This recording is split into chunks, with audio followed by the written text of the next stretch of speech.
prolixo? É um ser humano que por medo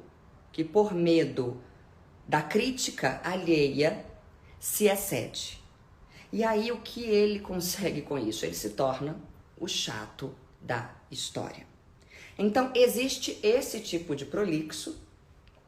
Estou usando uma técnica aqui agora, uma técnica de oratória, que quem fez o Comunique-se conhece.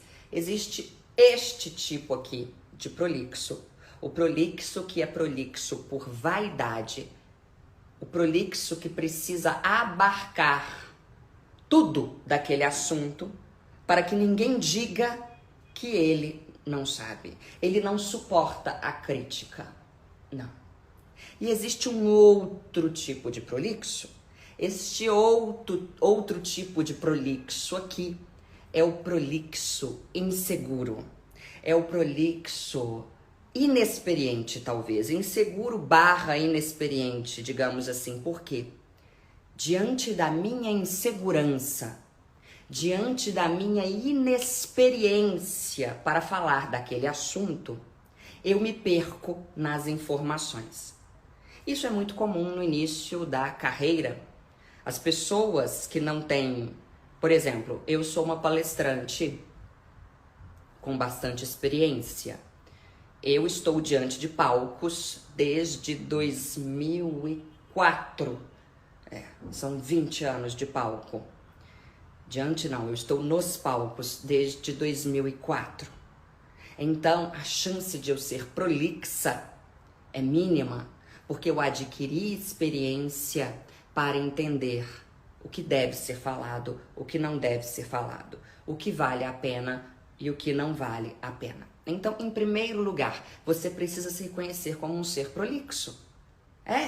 Talvez você seja chato, chatíssimo. Talvez as pessoas tenham muita preguiça de ouvi-lo.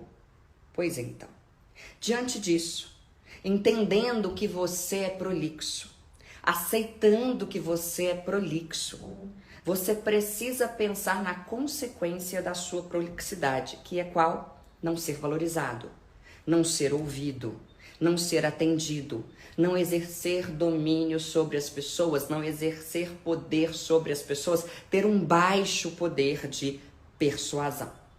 Tá. Agora vamos lá. Como resolver o problema? Muito simples. Em primeiro lugar, você precisa melhorar, se o seu caso for o da vaidade, você precisa melhorar aspectos relacionados à sua vaidade. Talvez um tratamento psicológico, não sei. Talvez simplesmente aceitar que todos nós recebemos críticas o tempo inteiro e que a vida é assim. Aliás, eu vou além. Também é vaidoso o tímido. O tímido nada mais é do que um vaidoso. Eu não consigo falar em público. Eu odeio falar em público. Não, você tem medo, na realidade, do quê? Do julgamento. Então, qual é o meu trabalho? O que eu entendo do meu trabalho? O meu trabalho é um trabalho que reside na tentativa de fazer com que você seja bem julgado. É isso que a oratória faz. É isso que a boa linguagem faz. Tudo bem. Dito isso, nós partiremos agora para a parte que me interessa, que é a parte do estudo. Se você dominar algumas técnicas, e eu darei essas técnicas hoje, agora, no próximo minuto, se você dominar algumas técnicas, digamos assim, antiprolixidade, você, indubitavelmente, tornar-se-á, ai que chique, adoro meus óculos, você será uma pessoa muito mais atraente. Tudo bem? Eu preciso disso. Sou prolixo? Sim ou não? Sim. O que causa a minha prolixidade? A minha simples insegurança? A minha falta de experiência? Ou a minha vaidade? Ou as duas coisas? Então eu quero mudar. Por que sou vaidoso? Qual é o problema? Por que não posso ser criticado? Todo mundo critica todo mundo? Quero melhorar. Quero aprender a me comunicar. Logo, prestarei atenção na Cíntia, que é maravilhosa, e passará técnicas a partir deste minuto. Vamos lá.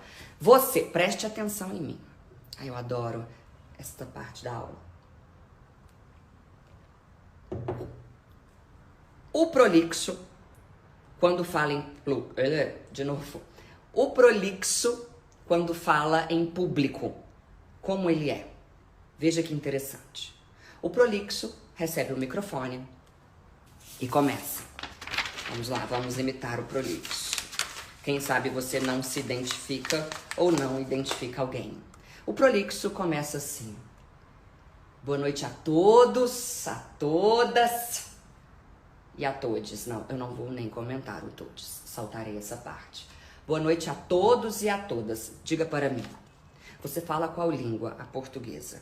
Na língua portuguesa, todos já engloba todas, ou seja, todos e todas já é desnecessário. Tá. Agora eu pergunto a você, raciocine comigo. Por que você precisa dizer boa noite a todos? Eu continuo com o microfone. Por que você precisa dizer boa noite a todos? Por acaso haveria a possibilidade de você dar boa noite para metade da plateia? Para um terço da plateia? Para metade da esquerda ou para metade da direita? É claro que não. Logo, é totalmente desnecessário dizer boa noite a todos. Você pode dizer simplesmente boa noite. Olha, veja a diferença. Você é uma pessoa inteligente. Afinal, você é meu seguidor, chiquíssimo. Seguidor de Cíntia Chagas, meu amor, é outro nível. Em primeiro lugar, eu gostaria de parabenizar o fulano pela iniciativa de realizar este evento. Péssimo. Parabenizo o fulano pela iniciativa. Veja como é mais chique. Parabenizo o fulano pela iniciativa. Então anote aí. Você vai tirar o boa noite a todos e a todas. Diga só boa noite. Você retirará o primeiramente, porque segundamente é que não seria. Deixe de ser burro. Depois, você retirará de uma vez por todas o eu gostaria de. Não, você já está fazendo. Parabenizo. Veja. Parabenizo. Agradeço. Entendeu, meu amor? E a mãozinha aqui, ó. Sempre aqui. Chique. Rica. Tá? Rica. Sem problemas. Você não tem problemas na vida quando você fala em público. É. Parabenizo. Entendeu? Depois, você, não satisfeito em me irritar, faz o seguinte. Boa noite a todos e a todas. Em primeiro lugar, eu gostaria de parabenizar o fulano pela iniciativa maravilhosa de fazer esse evento. E pra quem não me conhece, aí fica aqui, ó. Pra quem não me conhece, ou então fica assim. Pra quem não me conhece, meu nome é Cíntia. E por acaso você tem um nome para quem te conhece, um nome para quem te conhece e outro para quem não te conhece? Diga para mim. A expressão para quem não me conhece é tola, é pífia. Para quem não me conhece, é que eu sou modesto. Eu detesto falsos modestos. Para quem não me conhece, você já está ali no palco. Provavelmente alguém falou o seu nome, com vocês fulano de tal. Para quem não me conhece, meu nome é Cíntia. Não, péssima essa expressão. E aí, não satisfeito ainda, você diz. Aliás, você consegue imaginar, meu amor, quão difícil é para mim. Para mim. Quão difícil é ter de assistir a palestras alheias, porque eu não presto atenção. Eu simplesmente não presto atenção, eu fico só corrigindo a prolixidade daquele indivíduo. Eu corrijo tudo, é um horror. Pois bem, e para me irritar mais ainda, o que você faz? Você diz, antes de mais nada, eu preciso salientar que o que é o nada? Diga para mim. Nada. O que vem depois do nada? Nada. E o que vem antes do nada? Nada. Logo, a expressão antes de mais nada não significa nada. Entendeu? Compreenda que você falou e não disse absolutamente nada. Tudo isso que eu falei aqui tem nome. Eu não estou inventando. São palavras ou expressões que as pessoas usam como bengalas, como muletas. São palavras ou expressões em que as pessoas se amparam para dar conta da própria insegurança. São vícios de linguagem. E esses vícios tornam a sua fala cansativa, prolixa. E você vai ficando chato porque você não começa a falar.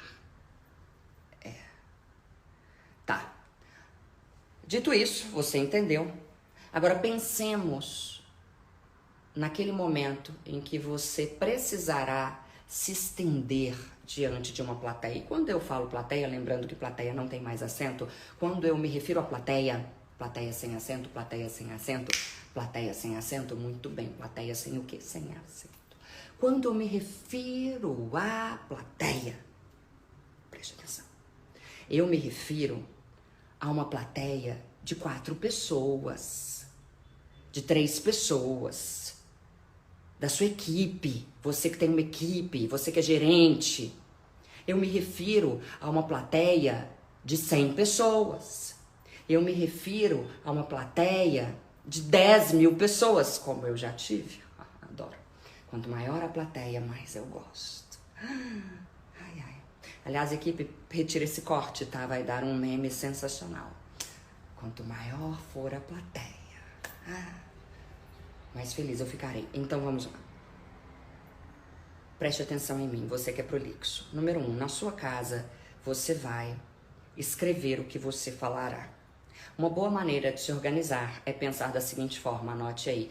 Causas, consequências, fato, causas, consequências, solução.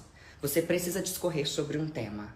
É muito mais fácil pensar sobre o tema pensando em fato, causas, consequências, conclusão ou solução. Um outro modo de pensar sobre temas é pensar da seguinte forma: fato, aspectos positivos, aspectos negativos, conclusão / solução, tá? Então é assim que você tenta raciocinar sobre os temas sobre os quais você vai falar. Ainda há uma outra forma boa também, já ia me esquecendo: passado, presente, futuro. Sim. Pensei, escrevi, rabisquei, selecionei os argumentos que eu vou usar, coloquei tudo no papel, coloquei poucos argumentos e fui para o palco, que pode ser, conforme eu disse, a sua reunião. Tá, faça uma coisa, diga para as pessoas antes de começar, diga para as pessoas o seguinte: hoje eu falarei sobre X, abordarei Y e Z e tratarei da possível solução para essa situação. Quando você se compromete com a sua plateia a seguir um roteiro, é como se você se cobrasse, entende? Você passa a se cobrar, porque você afirmou no início da sua comunicação que você restringiria a sua fala àquilo, e esse aquilo leva a crase, entendeu? Por exemplo, dialeto não binário, sobre o qual eu tanto falei na vida. Hoje eu falarei sobre o dialeto não binário. Mostrarei que ele possui aspectos negativos relacionados à exclusão de surdos, cegos e disléxicos. Mostrarei as consequências do dialeto não binário para a educação infantil. E darei uma solução para que os não binários sejam incluídos sem que precisemos aderir a esse dialeto nas escolas. Pronto, entendeu? Então, quando você formata isso no papel e quando você diz para o público que você seguirá um roteiro, você se policia, você aí que fala muito. Professora Cíntia Chagas, marauquina maravilhosa, sensacional, diva, diva. Ó, diva, eu posso levar um papel assim ou fica feio para mim? Não, você pode levar. Você leve o seu papel com os pontos-chave, tá? E você olha, eu estou olhando aqui, eu estou olhando Porque, meu amor, se eu depender da minha memória, acabou. Agora falemos do prolixo em reuniões. O prolixo em reuniões, ele é um chato. Por quê? Porque ele faz um suspense. Ninguém aguenta o prolixo em reuniões. Ele começa com suspense, ele demora a falar a que veio. E eu lerei para você uma frase típica de um prolixo em reuniões. Veja só. Gostaria de abordar algumas coisas. Coisas, o que é coisa? Nada. O que é coisa? Você precisa evitar palavras vagas. Gostaria de abordar algumas coisas nesta reunião que têm ocorrido nos últimos meses e como isso leva à questão tal e tal. Vou repetir. Olha o chato. Começou a reunião, aí lá vai o prolixo. Boa noite, boa tarde a todos, a todas. Sejam muito bem-vindos.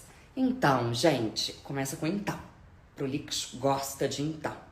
Então, eu gostaria de abordar algumas coisas nesta reunião, e você não sabe até agora o que ele quer com a reunião, que tem ocorrido nos últimos meses e como isso leva à questão que nós estamos enfrentando acerca de ABC. Péssimo.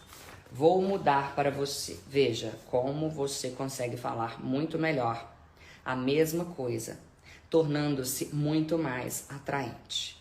Nesta reunião, vamos analisar o resultado dos últimos meses. Pronto. Pronto. Aí essas coisas estarão no desenvolver da reunião.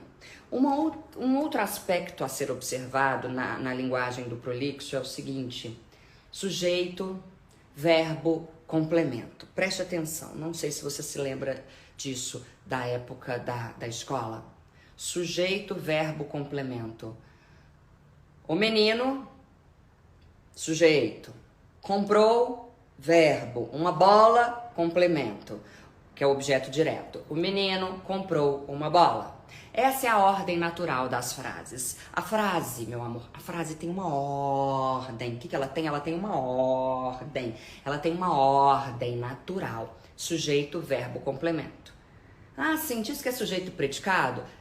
Basicamente, o que é sujeito e predicado? Sujeito, o predicado é tudo que resta depois que você retira o sujeito, tá? Então, sujeito, verbo, complemento. Verbo, complemento estão dentro do predicado. Sujeito, verbo, complemento. Então, preste atenção em mim. Aliás, há muitos homens aqui, vamos falar de futebol.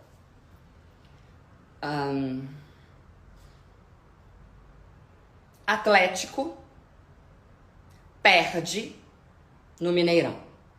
Tá. Sujeito, Atlético, perde, verbo, no Mineirão, adjunta adverbial de lugar. Maravilha. Essa é a ordem natural, tradicional, canônica de uma frase. Quando eu altero a ordem, eu gero uma frase um pouco menos clara à primeira vista. Uma frase é isso que eu falei, cuja compreensão é um pouco mais difícil. Veja, perde Atlético no Mineirão. Eu coloquei o verbo na frente. Perde Atlético no Mineirão. É uma construção que torna o entendimento dessa frase mais difícil. Agora, olha como é interessante. O que eu quero dizer com isso? Eu quero dizer que você precisa, que você deve, para ser mais claro, priorizar essa ordem, sujeito, verbo, complemento. É a ordem natural. Todavia, caso você queira enfatizar uma informação, você poderá colocar a coisa a ser enfatizada, a informação a ser enfatizada no início, só que isso precisa ser por querer. Você precisa ter domínio das ferramentas da linguagem para que você tenha, de fato, uma linguagem ardilosa, convincente. Veja, você aí, chame o marido vai entender. É porque geralmente é homem que gosta de futebol, né? Geralmente. Veja que interessante. No Mineirão, vírgula, Atlético perde para Fluminense. O que ocorre quando eu pego o adjunto adverbial no Mineirão e passo para frente? Eu estou enfatizando que o Atlético passou a vergonha de perder na própria casa. Olha como é interessante dominar a língua. No Mineirão, vírgula, a vírgula é facultativa nesse caso, Atlético perde para Fluminense. Qual seria a ordem natural? Atlético perde para Fluminense no Mineirão. Entendeu? Então, quando você domina, quando você tem esse tipo de conhecimento, você passa a construir frases muito mais interessantes e você também se torna mais interessante. Outro ponto sobre objetividade e clareza. Voz ativa e voz passiva. Não sei se você se lembra disso. Veja a seguinte frase. Veja, não, ouça. O Rio Nilo banha o Egito. Melhor exemplo, não. O modelo. Primeiro, precisamos de X, ponto e vírgula. Anote. Anote. Você só vai aprender se você anotar e depois se você reler. Primeiro, vírgula. Precisamos de X, ponto e vírgula. Segundo, vírgula. Precisamos de Y, ponto e vírgula.